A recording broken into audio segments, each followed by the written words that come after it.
Okay, let's just begin where we had left off. So we had left off by deriving the logistic growth curve.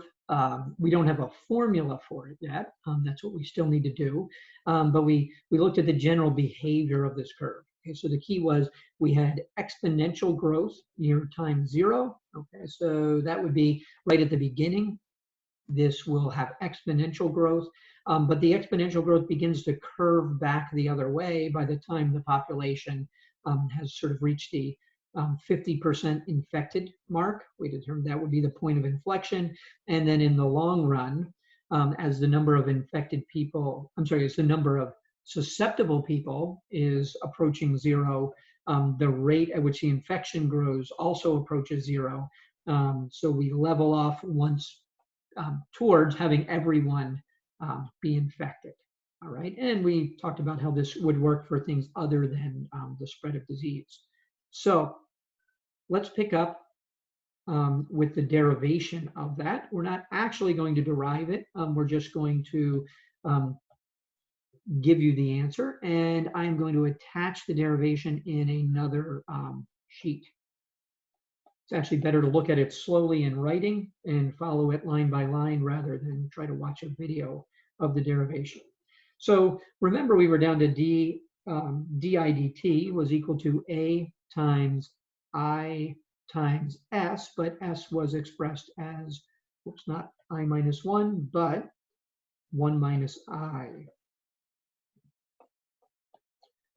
So that product was the key. Okay. Now with separation of variables, the first step would be quite easy of the derivation. Just get everything with I to the left and everything that doesn't have I to the right. But I'll save that for the sheet.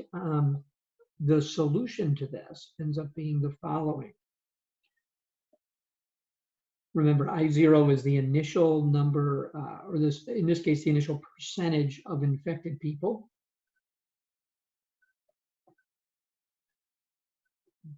Over 1 minus I naught. That would actually be equivalent to the susceptible population plus I naught e to the AT. Now let's check out whether this actually matches what we know about the logistic growth curve. So we qualitatively know the curve looks like that. But we want to get a formula for it, okay, that matches, and I'm claiming this is the formula, right?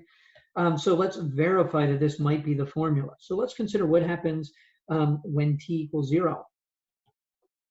We said at the initial part of this, this should be exponential growth. So let's put in t equals 0, and we have I equals I naught e to the 0, all right? Over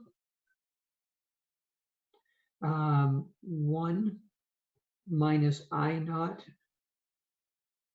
plus I naught e to the 0, and e to the 0 is 1. So let's simplify this. We end up with I naught over 1 minus I naught plus I naught. Well, those two things cancel. And we end up with simply I naught. So this matches what we would expect at the beginning, which it needs to. At time 0, we need to have the initial amount infected. So that works. Now we need exponential growth when we're near time 0. So let's look at the equation in the limit that t approaches 0.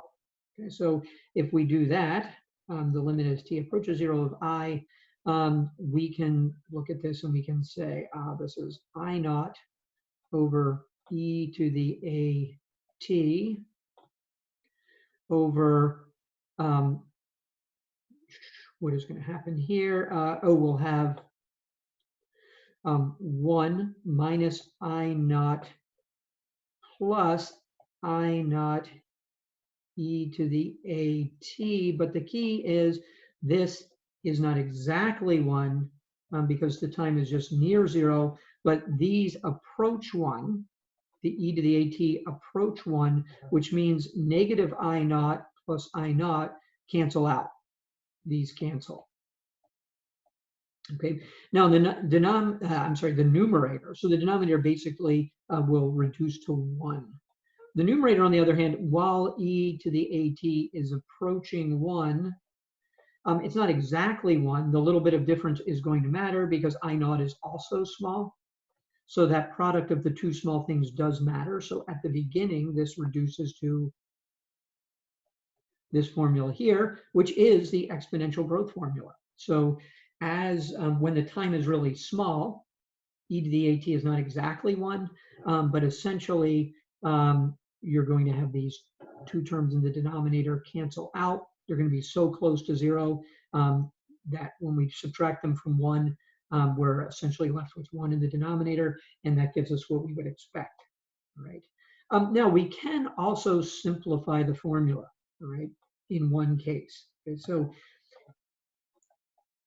if I naught is much, much less than 1, okay, then if we look at the formula, then 1 minus I naught is approximately just 1. Okay, so this would be the susceptible population. In other words, the susceptible population is almost 100% of the population. So if you have something like the coronavirus in New Jersey, probably 4 people brought the infection to New Jersey. There are 9 million people in New Jersey. So 9 million minus 4 is essentially still 9 million, or 100% of the population. So how does that change the formula? We can say that I is approximately equal to I naught e to the at over 1 minus I naught e to the at.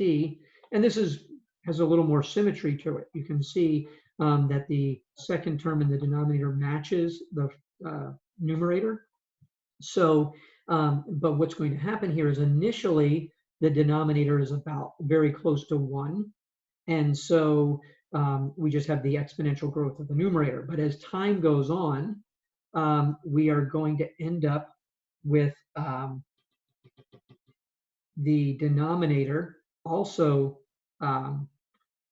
getting very close to, let's see what's going to happen here. In the denominator, over time,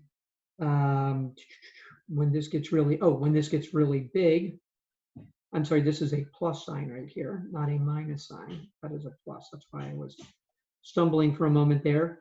Over a lot of time, in the limit that t goes to infinity, the 1 doesn't matter. You have I naught e to the at over a 1 that just doesn't matter times I naught, or plus I naught e to the at. And so the 1, we could just cross it out. It just doesn't matter anymore. And so this ends up equaling 1. So we do, in fact, approach the limit when t gets really large. We are going to have an infection percentage that's about 100% of the population. So this all agrees with what we would expect of the logistic growth. So let me just scroll back down. We're up here. Our formula for I can be given pretty well by this equation right here. And you'll work with that in the homework, and you'll want to look over the derivation of that I'm about to post.